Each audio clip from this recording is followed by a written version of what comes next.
Not easy to be a black reporter covering hurricanes. Back on the beach right now, and that's the sense that you're getting, that the rain has stopped, the wind is still going there. I think we even have a random person going around. I'm going to turn this way because, we deal with some people every once in a while. So some down power lines of some trees that have fallen, or at least limbs that have fallen. So they're going to go ahead and do that survey to make sure that they're okay. Craig, I'm going to toss it back to you because we have a person who needs more help right now. Yeah. Hey, don't make me take a limo to JFK and catch the next flight down to Florida and straighten you out.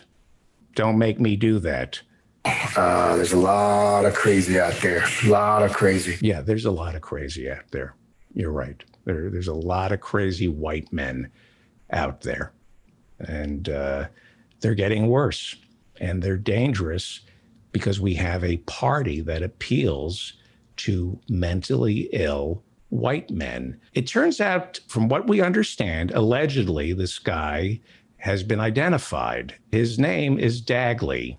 This is what he looks like, and he's been arrested before. This is what he looks like. I believe that is a mugshot. This is what he was arrested for, allegedly arrested for. Man drilled holes in tanks of cyanide acid at Cleveland company he once owned, police said. And this is from January 11th, 2019. So this is a white man back in 2019 who obviously, I suspect, voted for Trump because he was losing his country. And he had a business, and he got arrested for drilling holes in tanks of cyanide. This is the story from Cleveland, Ohio, 2 years ago. A Worcester man faces criminal charges after he broke into an electroplating company that he once owned, and he drilled holes in tanks of dangerous chemicals, Cleveland police investigators said. The incident sent one employee to the hospital for exposure to toxic chemicals and risked a potential environmental disaster, according to a Cleveland police report. I want to be careful here. This is what other people are reporting. They're saying the gentleman who stormed the African-American doing a stand-up during the hurricane and told him, report the news accurately. I want to make sure that I'm reporting the news accurately.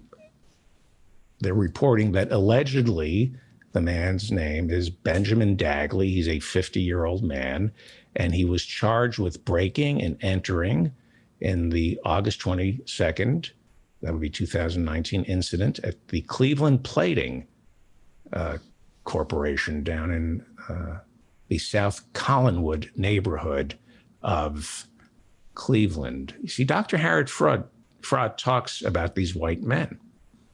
50-year-old white man, sense of entitlement, America's number one. I'm going to do a little bottom feeding and run a company that gives me access to cyanide. And somehow he lost the company, no longer owned it. And this is what I'm just ascertaining. So he snuck back to his old place of business to punish the new owner and drill holes in tanks of cyanide. And that's dangerous. That is dangerous. The article goes on to say, quote, if you mix the cyanide and hydrochloric acid, you basically have the cyanide gas of World War I. It would certainly produce a toxic vapor that could kill. The article goes on to say employees told police that the released chemicals, quote, are severe enough to cause a large-scale catastrophe, and Dagley knew what he was doing, the report says. Potential cyanide poisoning is the reason why the 27-year-old security guard who found the leaks was taken to university hospitals, according to the police report. And the article goes on to say that Dagley allegedly was arrested for beating up the security guard weeks earlier. That's who allegedly on tape assaulted the African American weatherman. White man, 50, losing Afghanistan, losing his business, losing his mind, losing his country.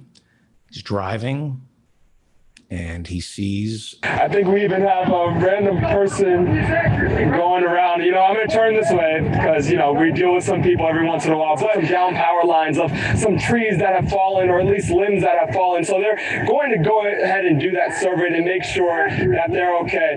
Craig, I'm going to toss it back to you because we have a person who needs a little help right now. Yeah. Hey. Right. So he's allegedly the man is in hiding. Let's flip the complexions, shall we? What would happen if an African American male did that to a white reporter? What do you think?